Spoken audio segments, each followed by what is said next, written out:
So this is a joint work with Udan Darji, Márton Elekes, Kende Kalin, and Viktor Kis. And this is a very much ongoing project, so there will be a lot of questions. I will start with a very short introduction to Freisey limits. In this talk, I will consider mainly relational structures, countable relational structures. This means that we have a countable set, and we have countably many finitary relations on this set.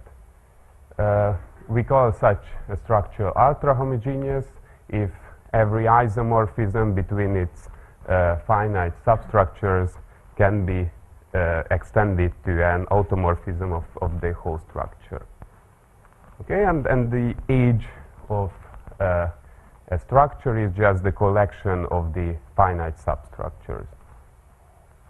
And we say that a set of finite structures is a Freisey class if it has the following three properties. If we have a structure from the class and we have a substructure of this substructure, then the substructure is also the element of the class. The second one is the joint embedding property. So if we have two structures, then there is a third one, so that these two structures can be embedded to the third one.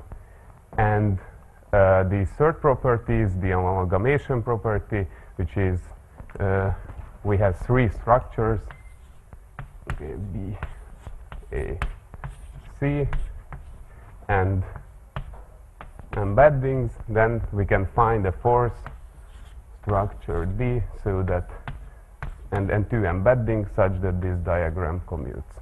Okay, so this is the amalgamation property, and the famous theorem of Freisey says that a class is Freisey if and only if it is the age of some ultra-homogeneous relational structure. And in this case, we will call this structure the Freisey limit of our Freisey class. And some easy examples. For example, if we take the collection of finite sets without any relations, then their limit will be an infinite set without relations. Okay, a little bit more interesting, if we take the finite linear orders, then the limit is the rational numbers with the usual ordering. And if we take the collection of finite graphs, then the limit will be the random graph or Rado graph or Erdős-Rényi graph, which is the following. You take infinitely many vertices, and to decide the connection between two vertices, you flip a coin. So this is a probabilistic construction, and surprisingly, with probability 1, you will get the same graph up to isomorphism. And there are a lot of other examples. So this theorem somehow captures the idea how to have a limit from a collection of finite objects, how to produce a limit object. Okay, so we'd like to understand the automorphism groups of the Freisey limits. And for example, in the case of the infinite set, the automorphism group is just the permutation group, which I will denote by S infinity. And this is a Polish group with the usual topology. Okay, and also a well-known theorem is that a Polish group is an automorphism group of a Freisey limit if and only if it's a closed subgroup of S infinity.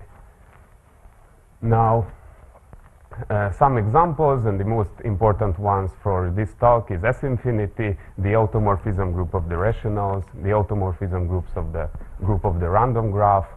The countable discrete groups are also good examples, and we can form countable direct products, and we will still have automorphism groups of Freisey limits. Okay. So, and our aim is to, first aim is to understand the typical behavior of the elements of such an automorphism group. So we will say that a property of elements is hold generically, or is typical, or the typical element has a certain property if that property holds with a meager exception. Okay? And we are also interested with the conjugacy relation for different reasons.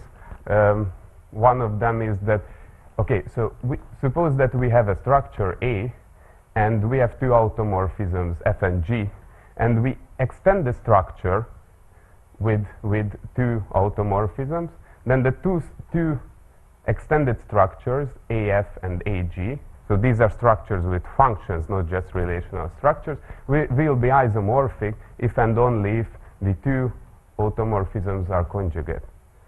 So this says that two automorphisms are similar, so they essentially isomorphic if they are conjugate. And okay, so it can happen that that there is a very large conjugacy class. So there is a conjugacy class so that its complement is meager. In this case, we will say that there is a generic element. Right. Okay, some examples of the generic behavior. First, I'd like to say a couple of words about S infinity. So, if we have a permutation in S infinity and a point from the underlying set, then we can iterate this permutation, take P, F of P, F of P. Okay, so this is just the orbit of P, and it is possible that we return at some point, then the orbit will be finite, and I will call these orbits cycles, and so the cycle will be finite, or maybe the cycle is infinite. So for example, a cycle of length 1 is a fixed point.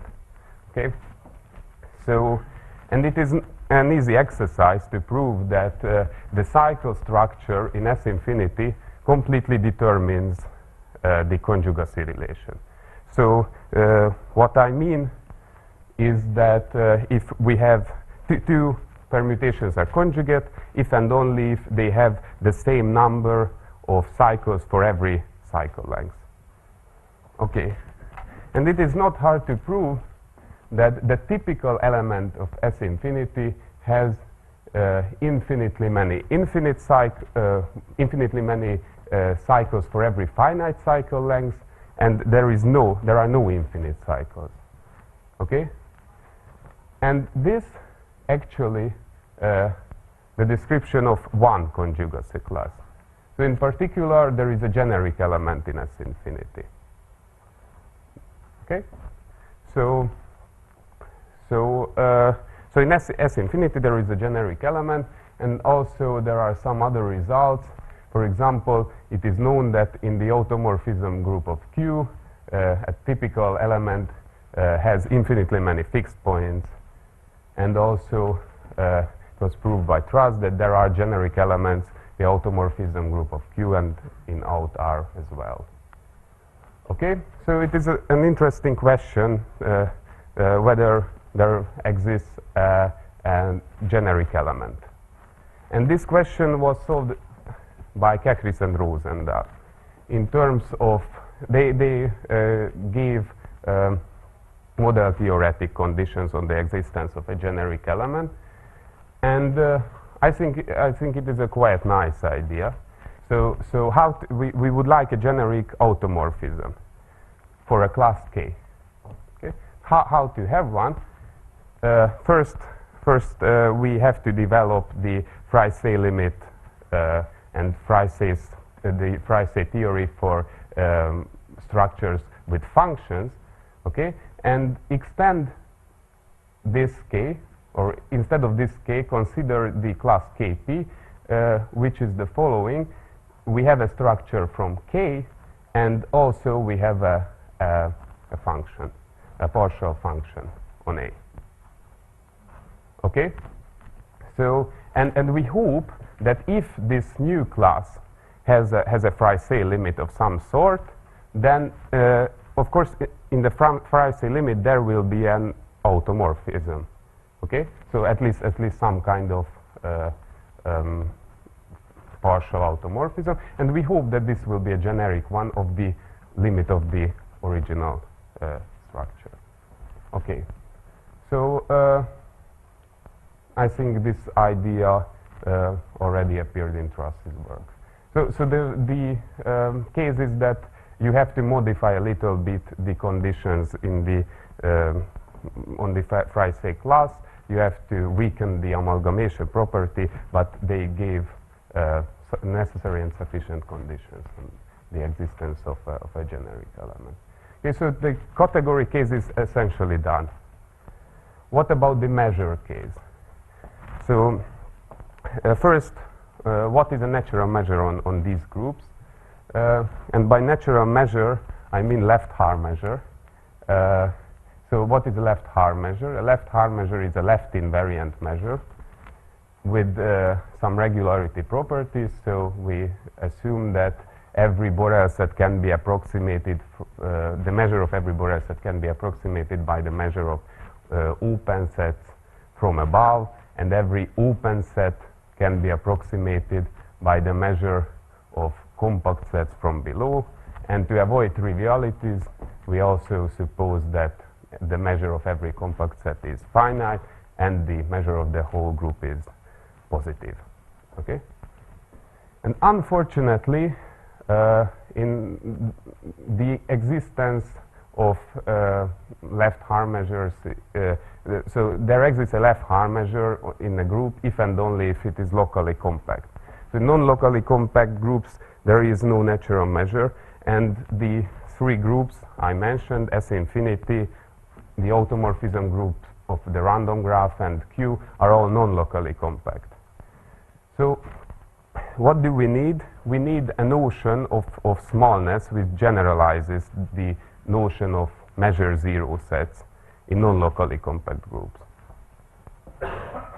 Okay, and this definition due to Christensen, we say that a set in a Polish group is Haar null if there exists a probability measure, some probability measure, which I will call witness measure, so that every translate of this set is of measure zero with respect to the witness measure.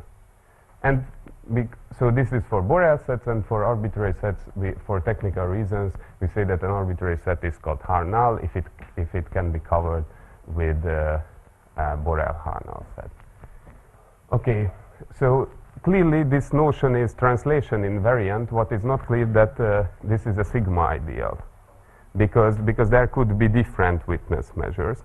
But Christensen proved that this is a sigma ideal using convolution. And also, he proved that this is a generalization. So in locally compact groups, a set is Haar null if and only if it's measure zero with respect to a Haar measure. Okay, so this is indeed a nice generalization of the null ideal, but there are some interesting things. For example, Soletsky proved that in non-locally compact groups, this ideal is not CCC. So there could be there could be continuum many pairwise disjoint positive sets. Okay, and we would like to measure the size of the conjugacy classes with respect to this notion. And one trivial observation is that if we have a set B, so that every compact can be translated to this set, then this set is not Haar null. This is obvious because if we would have a witness measure, then this witness measure is positive on some compact set, but we can translate this compact set to our set, so this could not be a witness measure. And the reason why I say this is that almost every time when we prove that something is Haar positive, a conjugacy class is Haar positive, we actually prove that every compact set can be translated to it. So if our results can be used by someone who does not like this notion of Christensen. Okay. And the first results about Christensen's Harnell sets in S infinity were proved by Dart and Michalski. And okay, and so now this makes sense to say that some property holds almost surely. So because there is a notion of almost everywhere or something like this. And Darty proved that almost every permutation in S infinity has infinitely many infinite cycles and just finitely many finite ones. Okay, so this shows that the notion of meagerness and Harnellness, notions of meagerness and Harnellness are perpendicular to each other because the typical behavior was that there is no infinite cycle at all, and there are a lot of finite cycles, but here there are just finitely many finite cycles and infinitely many infinite ones. Okay, and notice that this describes countably many conjugacy classes.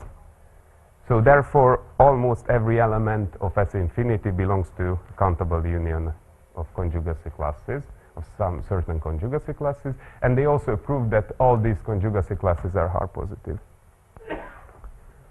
Okay, so in S infinity, there are countably many positive conjugacy classes, and their union is almost everything. What about the other Freisey limits? So we could generalize their theorem in the following way. Suppose that we have a structure A, a set X, and an element of a structure A. We say that A is algebraic over X if whenever we have an automorphism that stabilizes X pointwise, then we have only finitely many options for the image of A. Okay? So this means that there is some sort of connection between A and X. And we say that the structure has no algebraicity if this does not happen except for the trivial cases. So if A is not in X and X is finite, there is no algebraicity between them. And we could prove that if we have a Freisey limit with no algebraicity, then almost all elements of the automorphism group have finitely many finite cycles and infinitely many infinite ones. Okay, so this is the generalization of the Darty-Michalski result. And some particular cases, for example, in the automorphism group of Q, what is the situation? So suppose that we have an automorphism group, automorphism of Q, then trivially it can be extended to a homomorphism of the real line. And if we take a maximal interval without fixed points, then we can go either above the identity or below. So such an interval will be called an orbital, and if we go above this, that will be a plus orbital, and otherwise it will be a minus orbital. And it is not hard to show that F and G are conjugate if and only if there is an order-preserving isomorphism between the set of fixed points of the extended maps, and so that this isomorphism preserves the sign of the orbitals. Okay? And what we could prove that there are at least countably many Haar positive conjugacy classes in out Q. Okay, so but we don't know whether there is more or what is the current situation. And also what we could solve that in the homeomorphism group of the unit interval, there are only countably many positive ones, and union is almost everything. Of course, this is not an automorphism group of a Freisey limit. So. But someone would think that these two are not too far from each other. Okay, what about the random graph? Again, in the random graph, we have to understand the conjugacy relation. So suppose that we have a cycle. Okay, now we are in the random graph. and here we have a vertex. And check whether the vertex is connected to its image. Okay? And then we check whether the vertex is connected to the image of its image. And so on. So we will have a 0-1 sequence. To every cycle, we can assign a 0-1, an infinite. To every infinite cycle, we can assign an infinite 0-1 sequence. Okay, and it was proved by Truss that two automorphisms, F and G, if they have only one infinite cycle, such automorphisms actually exist. So this theorem says something. So if they have only one infinite cycle and nothing else, then they are conjugate if and only if the 0-1 sequences are the same. Okay? So this will mean 1, this is 0, etc. Okay, but we want to know the conjugacy relation for those automorphisms which have infinitely many infinite cycles. There is an appropriate generalization, but the things are quite complicated because if we have two cycles already, then we have to consider the edges in between. Okay, so there will be extra 0-1 sequences according to the edges in between, but this theorem can be generalized. And so if we have a conjugacy class, then the set of these betas for all elements of the conjugacy class should be the same. Okay, so if we have two conjugate elements, then and one has a beta with just zeros, then the other one should have one with just zeros. Okay, and then one would think that okay, to hit a certain 0-1 sequence is extremely unlikely. Okay, and so therefore every conjugacy class should be measure 0 or Harnal. But recently we realized that there are continually many Haar-positive conjugacy classes in the automorphism group of the random graph. Maybe I should have put quotation marks around the theorem because it is quite complicated and not written down in full details yet, but I'm rather sure that this works. Okay, and so these are our questions. How many Haar-positive conjugacy classes are there, and whether the union of the small classes is still small. Okay, and we would like, and notice that these questions make perfect sense in compact groups as well, and locally compact groups.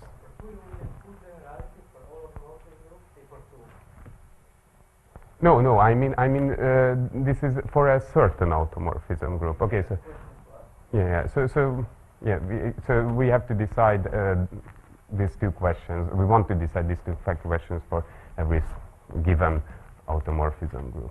Okay, and we have this table. So we want examples of certain groups. So here we have compact, locally compact, non-compact, non-locally compact groups, and this is the current situation.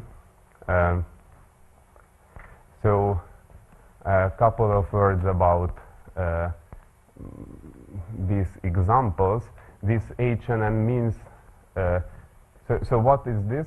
We want a locally compact, non-compact group with a finite number of conjugacy classes. This is can be achieved with the so-called Higman-Neumann extension.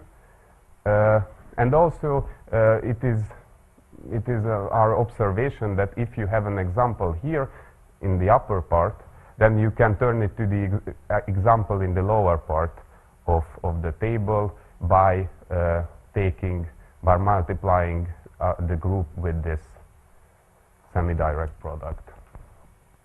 Okay, so these three are the most important questions. In particular, this one is very interesting for me. So is it true that there exists a compact group with infinitely many positive conjugacy classes, and it is even more interesting in the light of Vesolek's results, who proved that in a compact group a conjugacy class is positive if and only if it is open. So we have to produce somehow infinitely many disjoint open conjugacy classes. Okay, and this is also interesting, I think.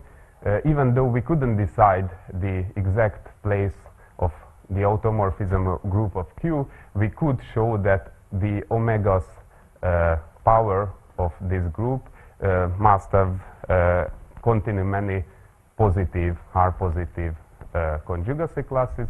So we can determine the exact place of this group. Okay, I will finish with open problems.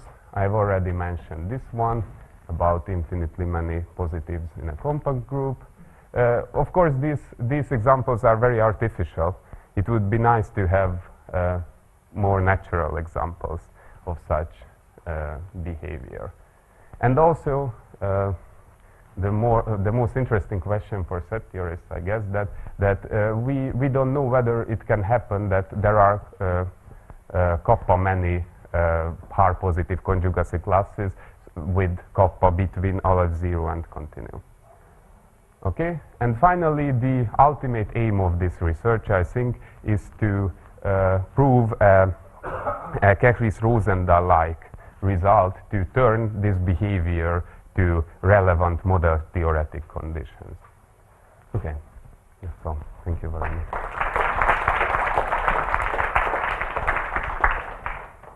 Very much. Questions? Martin. So in those cases where you have continuum many classes, I assume there is in some sense a perfect set behind it. Yes, yes. So there's no induction. No. There is a very nice perfect set of positive. Other questions? Doesn't seem to be the case. So let's thank the two speakers again.